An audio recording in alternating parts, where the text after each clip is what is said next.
Hello, Granny here. You haven't seen me in a while, but I am dealing with some dilemmas. But that's okay. That's my own thing. So, summer has officially started for my granddaughter. Her last day of school was Friday. It is now Tuesday.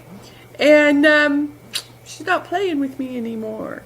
That's okay. Whatever. But I have been involved in a group that reenacts the Middle Ages, which is awesome because you get to learn a bunch of new stuff and it gets your creative juices going and you get a moving and you get a creating.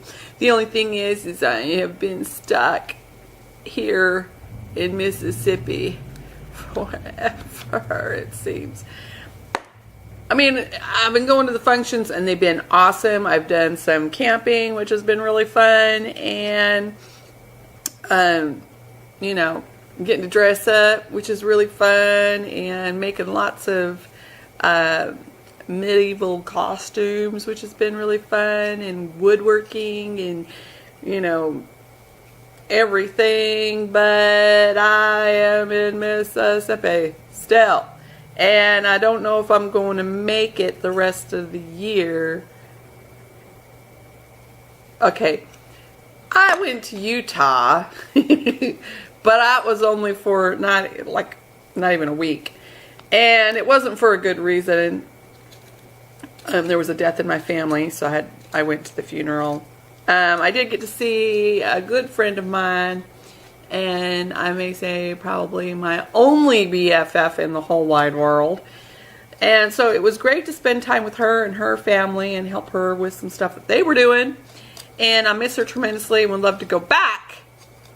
But it looks like I'm going to be here for a good bit.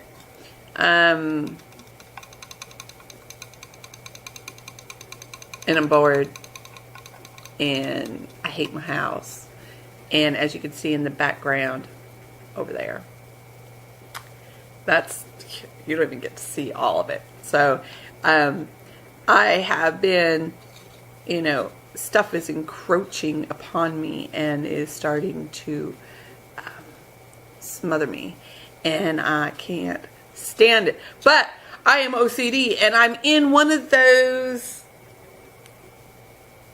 areas right now that is causing issue, and that issue would be that I'm obsessing about everything all at once and have become paralyzed to do anything about it.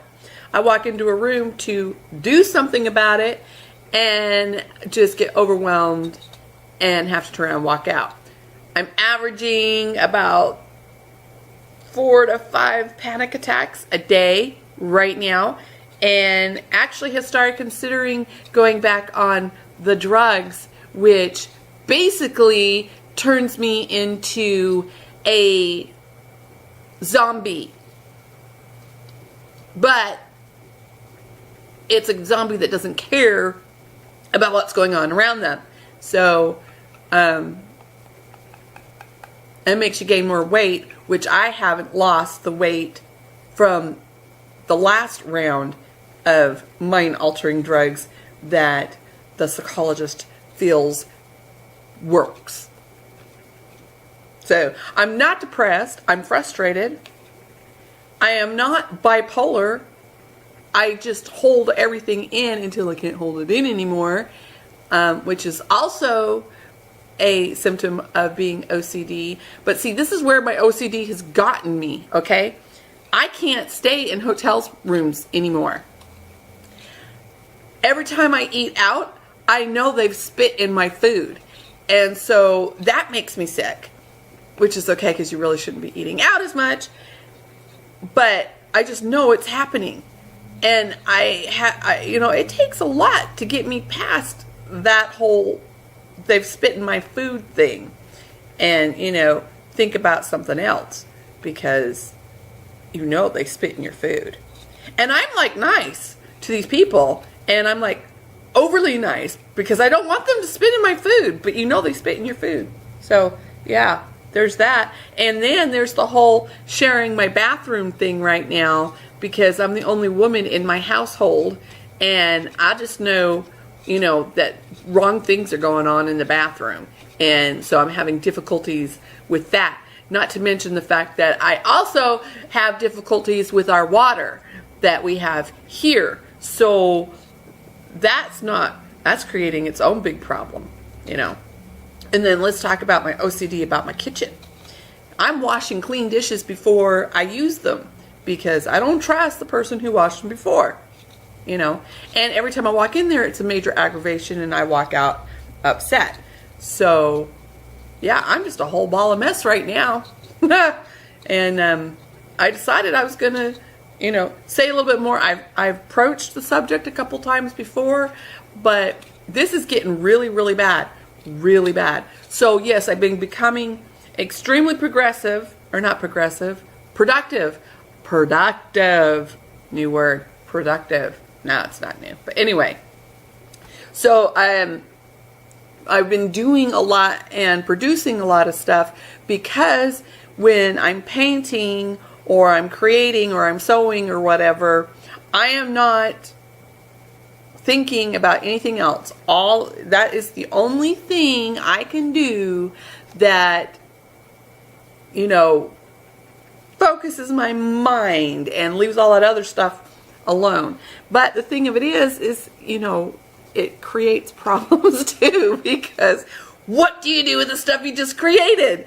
It just hangs out. So I have made like a whole new wardrobe of period clothing and several periods, so, and several nationalities.